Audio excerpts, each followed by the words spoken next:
Hello friends and welcome back to the Unfortunate Archives. I've been excited about the idea of filming this video since I started this channel all the way back in February. It's been a great reading year. I read 105 books and I have so many that I'm excited to talk to you about. But for this video, let's keep it to the top 10. So grab yourself a cup of tea and stick around. Book 10 on my list is The Great Believers by Rebecca Makkai. And I want to also give this book the award for being the most heartbreaking book I read this year. And that's saying something because out of the 10 books on this list, 7 of them made me cry. But this one was just particularly painful. So there's a dual timeline and we follow a group of queer friends in Chicago during the AIDS crisis. So that should give you an idea of how the story is going to go. And between all the tragic stories that I've read in my life, there is still very little that can compare to the pain that comes from reading about a group, a community of vibrant, ambitious, young people who just die in masses one by one, all the while the broader society goes on as if absolutely nothing is wrong because it's something that's mainly affecting gay men. So this is heartbreaking, it's painful. It's also incredibly enraging. I think it just shows you how humans are capable of both so much empathy and then so much just apathy and bigotry because you get all of these beautiful support networks between the queer characters and allies, and you get this idea of building your own found families even in the worst of times. And then you also get the absolute lack of care that comes from the government and other people who just live their life as if nothing is happening. And I think because that first timeline is so emotional and so impactful, it's a bit harder to get invested in the second timeline. But there we follow the sister of one of the queer characters in the first timeline. And now we're in modern day Paris and she's trying to find her daughter who has run away from some cult. So the cult storyline is kind of random and weirdly thrown in there. But I think what's actually interesting in the second timeline is that it shows you how losing so many people in your formative years, in your 20s, can impact how you form attachments and interact with other people even years down the line. So that part is interesting, but I think most people who read this book are going to read it for the first timeline. This book is beautifully written. It has really gorgeous characterization, and I don't particularly believe in the idea of mandatory reading, but that being said, I do think everyone should read something about the AIDS pandemic during their life, because as far as I'm aware, it's not something that's covered in any history class around the world, even though it should be. You can start with fiction. This book can be one place to start. I personally really want to read And the Band Played On, which is a non-fiction book about the same period in history, but it's more about the medical, political, kind of broader systems that allowed the AIDS crisis to go on for so long. So that's something I'm planning for next year, and I highly recommend this book. I think it's kind of hard to say that it's wonderful because it's so painful, but it is a great book. My number 9 book of the year was Hera by Jennifer Saint. And I want to give this book the award for being the most unpopular one on this list.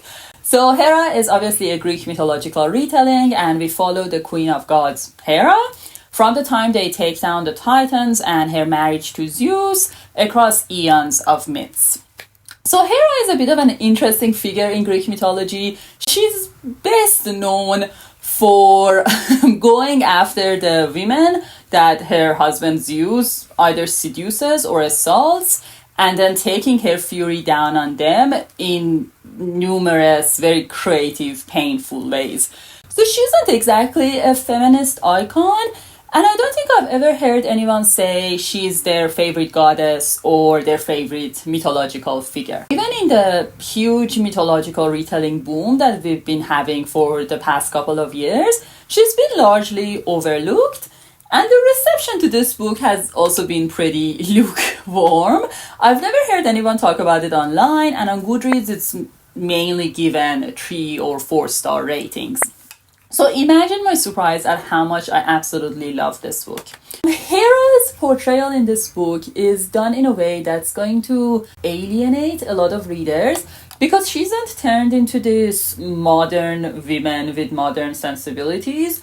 She hasn't been girl bossified, like I think there's a tendency to do with a lot of retellings. But she also isn't made into this downright villain that you can go on a power trip with. On one page, she's dreaming of building a matriarchy, and then on the next page, she's going and attacking the women who are victims of the same system that she's raging against.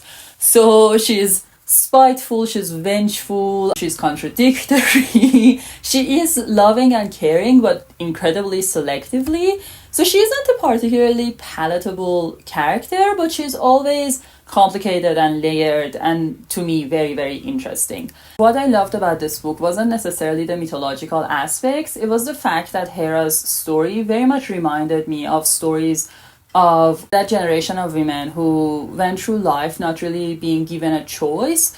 They had to get married, they had to have children, and then they placed all of their hopes and dreams and ambitions and fears and anger onto those children, and often had this hidden struggle for earning their agency and power against their husband for years and years, until the time when those children were now adults and gone, and the husband was maybe an old man who didn't seem like such an invincible, powerful figure anymore. And now the women had to contend with how many years of their life was taken from them, as well as who they were now that they finally had some of their life back. And this was very much Hera's story in this book, and I found it so touching and so weirdly reflective of real life, you know, the story of this mythological figure. This book also made me cry, but it wasn't like heartbroken sobbing. It was just like a few dignified tears, because the ending of this book was so beautiful. It was so just perfect for the book, so gorgeously written and very bittersweet. And it just solidified the impact that this book had on me. Book number 8 for me was Blood Over Bright Haven by Wang, and this book gets the award for my new favorite author, which is very exciting. This was one of my most anticipated releases of the past year, and it did not disappoint. So we follow Skiona, who is this woman studying magic in university, and in her world there are both men and women mages, but women tend to become healers and teachers or lower level scholars. So there's never been a woman high mage who does the most powerful high scale levels of magic. And when we start this book, Skiona is just about to take the test and is hoping to become the first female high mage in history. In this book, the magic system works, so they have these typewriter-like instruments and they use it to essentially code magic into the world, which is so cool.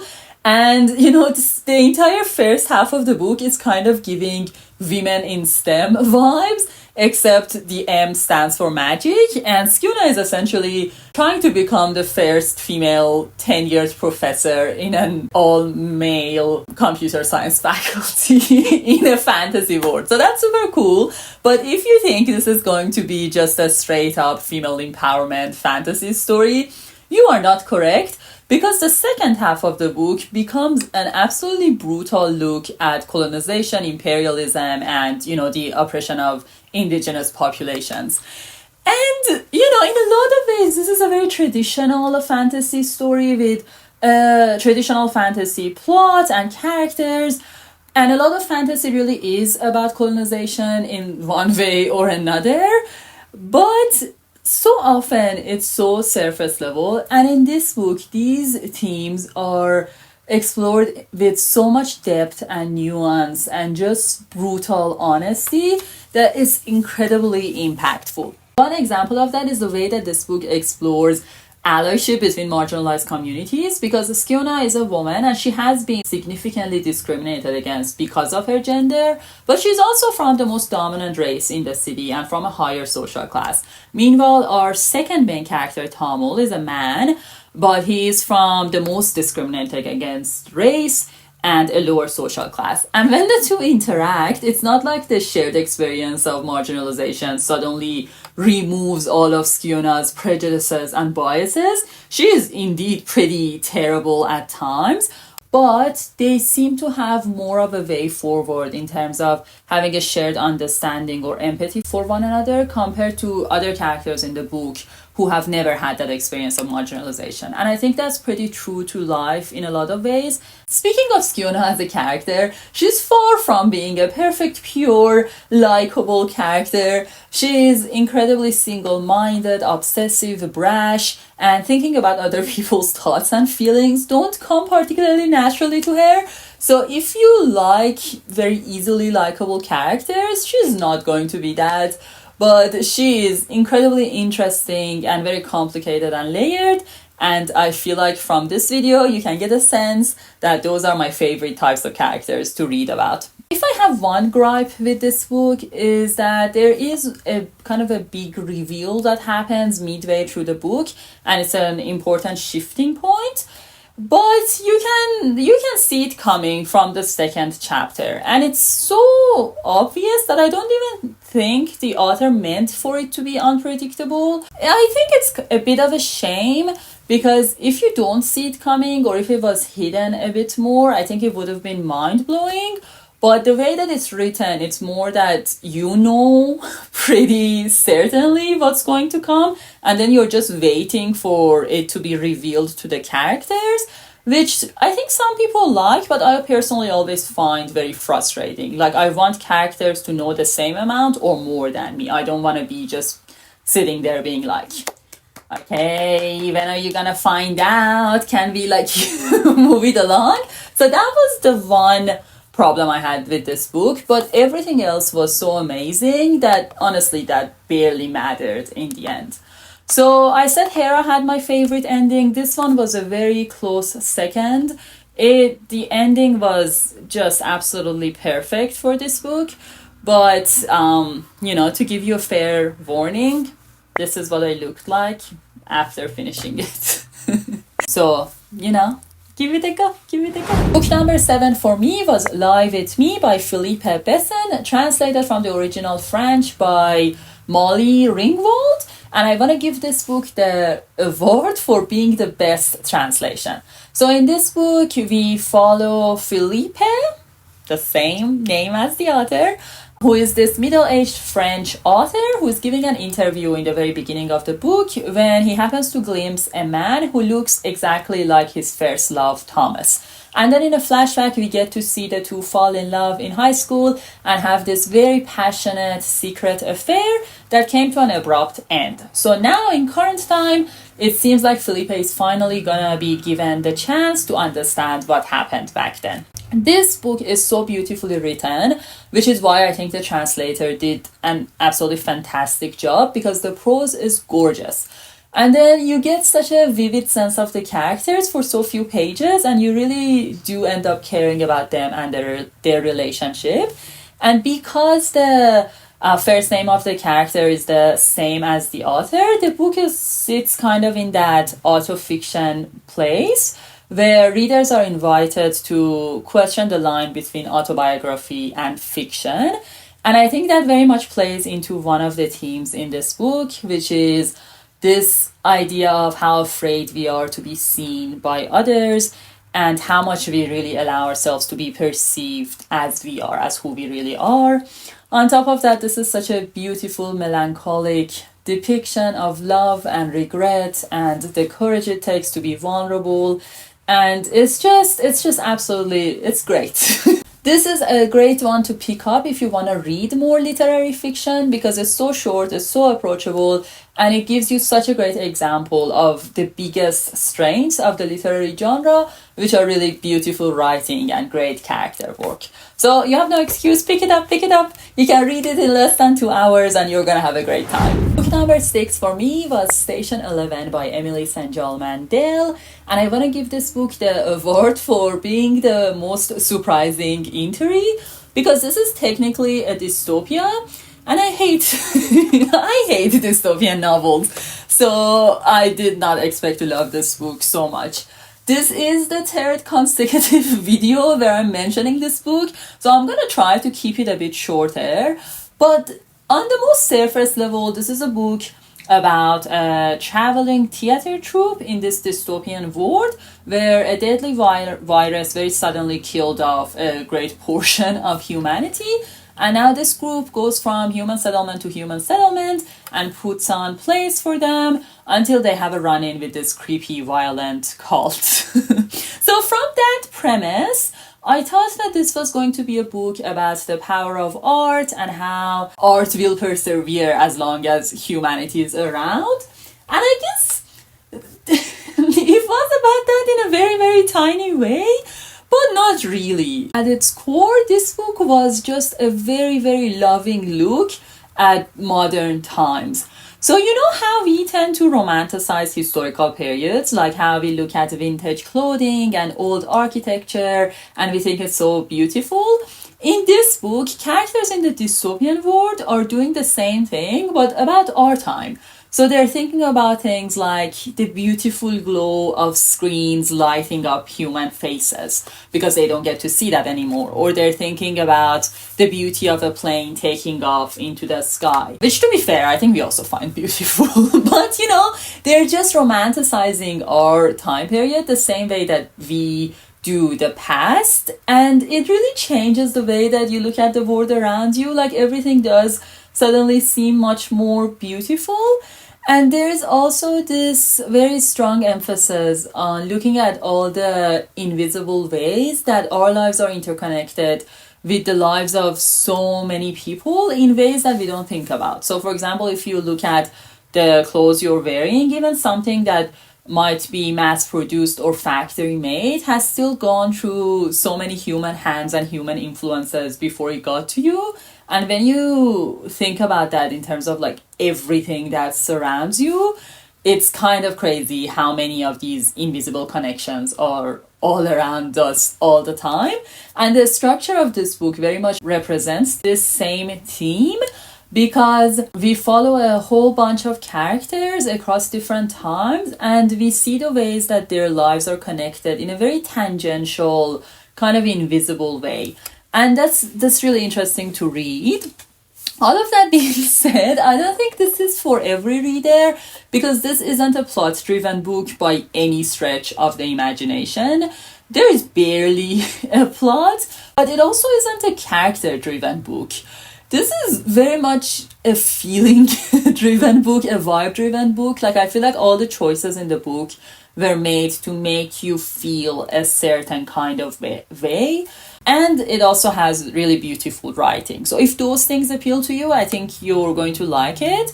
I personally absolutely love this. I think about this book so often. This is one that I would like to go back to and reread in uncertain times in my life, because it's very calming and it also gives you a sense of perspective. Like, this book made me feel the same way that I feel when I look at the stars or when I look at the ocean.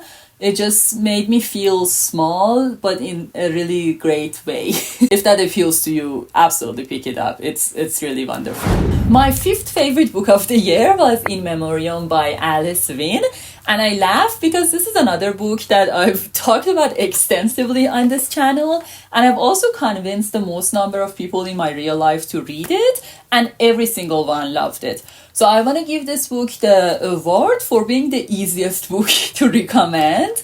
This book takes place in England during World War I, and we follow two friends who are in this English all-boys boarding school, and they're very good friends. If good friends spend every waking moment unequivocally and exclusively pining after one another, and then one of them goes as far as to go and enlist in the army in order to get away from his unrequited love for his best friend. The best friend then follows, and now unfortunately their problems don't just feel like life and death, they become literal life and death.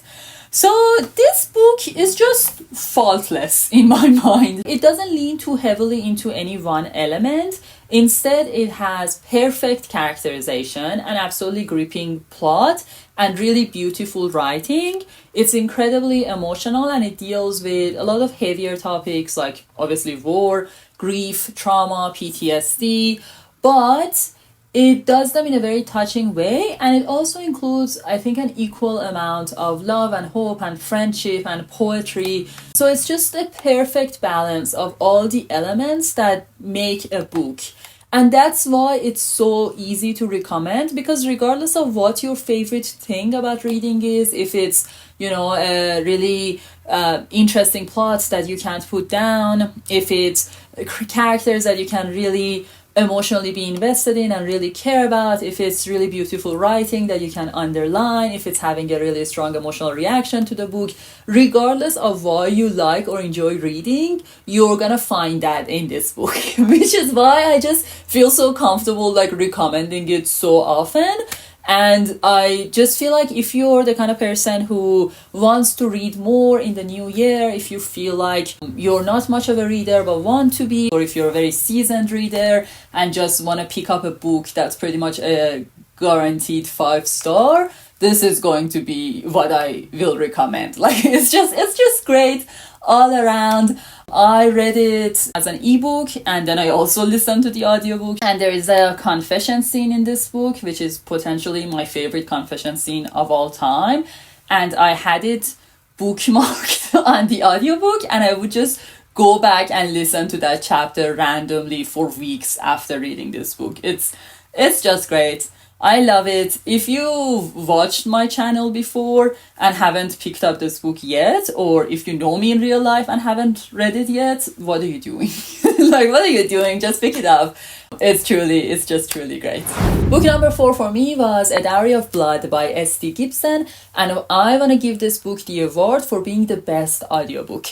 So this book is written like a long letter from a woman to her murdered husband, and she explains why she had to murder him, and they both happen to be vampires. So the husband isn't named in the book, but he's meant to be Dracula, the granddaddy of all vampires, and the woman is Constanta, his first bride, that he turns into a vampire in the very beginning of the book. This book is just exquisitely written. I considered giving it the award for the best written book that I read this year, and that combined with the beautiful job that the narrator did in terms of putting so much emotion behind all of those incredibly written words, made this into an absolutely incredible audiobook, potentially my favorite audiobook of all time. I really, really loved it. And the book itself, uses vampirism as a metaphor for abusive, controlling relationships. And it does it in such a haunting and truly touching way. I think it's the perfect example of how a fantastical element or fantasy can be used to represent something from real life in a way that truly deepens your understanding of what going through that experience is like.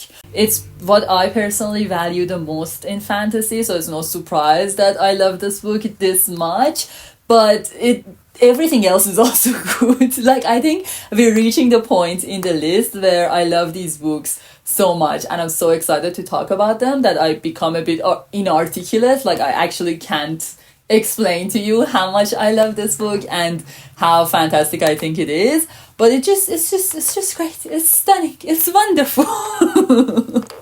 And I think it could have very easily been higher up on the list, because I genuinely can't think of a single thing that I would change in this book or any way that I could have loved it anymore. So the numbers become a bit arbitrary when we're this far up. If you have any interest in audiobooks, if you listen to any, you should put this one on your list. It is also about, queer polyamorous vampires. So I feel like that alone would have been enough to convince me to read it. But then it went so far beyond that premise and just absolutely blew my mind. So yes, I recommend this book wholeheartedly, and you just go pick it up. Stop listening to this and just go pick up this book somewhere, somehow. Now, before we get into my top 3 books of the year, I just want to give one honorable mention which is my favorite fanfiction of the year, Manacled by SenlinYu. This story takes place in an alternative version of the Harry Potter world where Voldemort won the war and all of our protagonists are dead other than Hermione, who is imprisoned. However, we soon learn that there seems to be some secret memories locked magically inside of Hermione's brain that even she herself can't access. So across the book, we slowly figure out what those memories might be. So, I just get giddy when I want to talk about this story, but don't let that fool you, because this is an incredibly dark work of fiction, and it has every trigger warning out there, so definitely approach it with caution. Beyond that, it's just a masterful expansion on the world building of the original Harry Potter series. It has a truly insane plot with so many twists and turns, and a perfect use of a non-linear timeline. And it is a truly incredible character study. Like, it genuinely changed the way that I view characters like Hermione and her relationship with Harry and Ron in the original work. And I think her characterization in this fanfiction pretty much replaced her original canon characterization in my mind. Like, this version feels more real to me. So obviously I absolutely love this story. This was definitely one of my favorite reading experiences of the entire year. I read this all the way back in January, and it's probably the story that I think about the most often to this day. So I did consider just including it in the list and not as an honorary mention, but ultimately I didn't think that was fair, because despite the fact that there is so much original work done in this book, a part of its effectiveness does still come from the pre-existing emotional bonds that you have with these characters. So for example, when you start reading this and in the first chapter you find out that Harry's dead, that's going to be so much more emotionally impactful than when you start reading an original fantasy book and you just learn that some old friend of the main character is dead. And because of that, a story like Manacled can hit the ground running, since some of the emotional legwork has already been done. That being said, I cared nothing about Draco Malfoy in the original Harry Potter series, and Manacled made me care about him to an insane, obsessive, potentially concerning, and clinical degree. So, I have nothing but full faith in SenlinYu's ability as an author. And when Alchemized, which is her original fiction version of this story, comes out in 2025, I will read it within a day, and I apologize in advance for the person that I will become when I'm reading that book. Like, that's gonna be my whole personality. I fully expect it, and I am not even regretful about that in the slightest. My third most favorite book of the year was The Sphere Cuts Through Water by Simon Jimenez, and this book unequivocally, hands down, takes the award for being the most innovative book I read all year, and potentially in the past couple of years. It's such an interesting book to discuss because it's kind of impossible to describe the reading experience, but technically this is about two warriors who get roped into helping this dying goddess take out a tyrannical regime that enslaved her for centuries.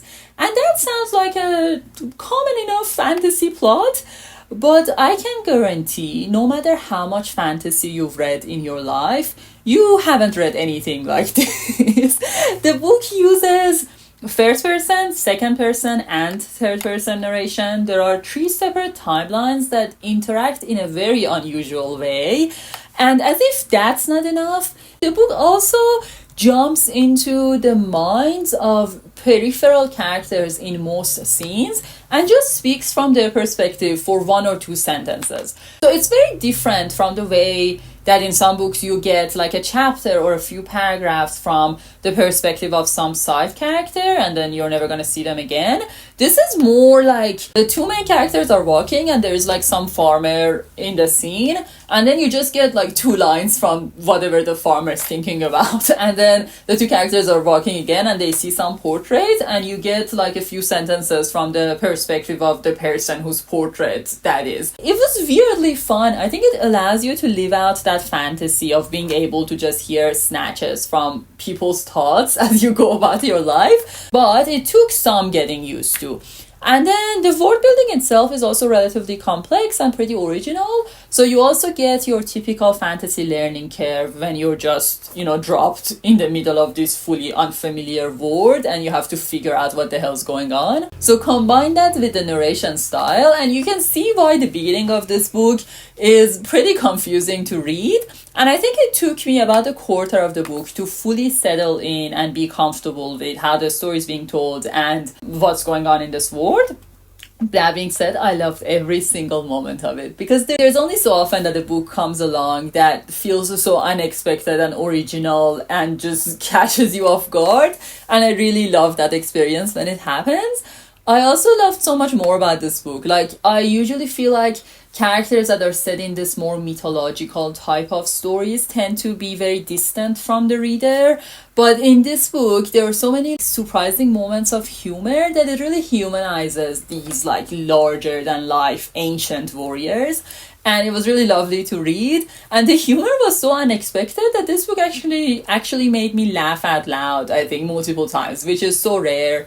It also played with time in a very cool way, and it just made me feel like I was sitting around a campfire and listening to this storyteller telling me about a creation myth. Those scenes in some fantasy stories where the main characters go and listen to this tale being told about ancient times, and they're meant to find some clue in it about what they're supposed to do in their modern time. This book felt like that story being told in detail. So it was just lovely. I loved it. I loved everything about it. And I'm never gonna recommend it. This is gonna be very hard to recommend to people. Or maybe it's not hard, it's just that I would never recommend it to anyone who wants to get into fantasy or is a recreational fantasy reader. I feel like this is very much for people who love secondary world fantasies, where the whole story takes place in an entirely unfamiliar world. Because I think you're gonna thrive reading this book if you like that experience of confusion that comes with just being completely out of your depth, which you often get in epic fantasy stories. It's not it's not the kind of book that holds your hand and is I'm gonna take you on a journey and explain everything along the way. It's not one of those. So I recommend it for people who've read so much fantasy that they think the genre can never surprise them again. For those kind of readers, it's perfect. But yeah, it's not for recreational use. God, I'm going insane. My second favorite book of the year was Babel by R F Kuang. And I want to give this book the award for being the peak of dark academia, as well as the book that was most personally impactful. R F Kuang is one of my favorite writers of all time, and this was a book that I was looking forward to for years, and then after I got it, I held off on reading it for a good 2 years because I just wanted to read it at the perfect time when I could really immerse myself in the story. And I'm very happy to report that I loved it every bit as much as I expected and more. But it does feel a bit weird including it on this year's list because I feel like everyone else on social media read this book when it came out and has long since moved on. But I read it in January and I will never move on from this book. So this takes place in an alternative version of Oxford in the 1820s, where most things are like our world, but there is this introduction of silverwork, which is a system of magic that's potentially one of my all-time favorite magic systems. And in Oxford, there is a new department nicknamed Babel. The Babel department, which is dedicated to students studying this form of magic and learning how to do it. I'm not going to explain to you how the magic system works because I want you to read the book and find out for yourself. But just suffice it to say that it's magic based on translation.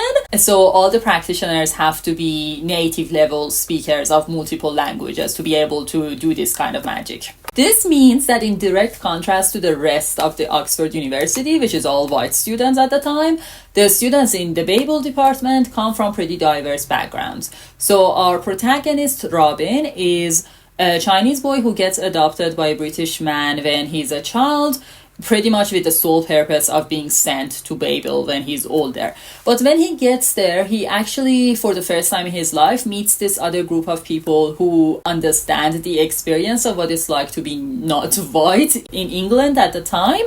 And he, for a brief period of time, really has this haven in Babel, where not only is he a part of a group who understand him, but he can also, pursue academia to a level that he's interested in. However, he soon realizes that by serving Babel, he's essentially serving the British Empire and allowing it to gain even more power and influence over places like his own homeland. I love this book with every fiber of my being. This is very much a book about power and language and colonial pain. This is a book for anyone who uses one language in their daily life and then dreams in another language when they sleep. If you're a polyglot or bilingual, this book will definitely give you a new appreciation for your languages. This is also the very best of dark academia, in my opinion, because it truly captures this idea that academia means knowledge and knowledge means power, but with power there always comes this question of who holds power over whom and at what cost.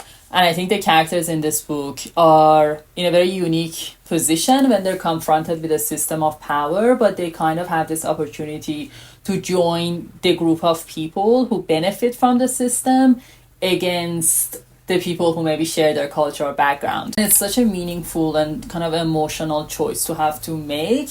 I also think this is a really great depiction of the seduction and obsession that can come with academia, and specifically of how it can be very tempting to close your eyes to what's happening in the broader external world and buy into this illusion that science or research or knowledge can ever be separate from politics, when it very much cannot. This very much isn't fantasy written to entertain or provide escape.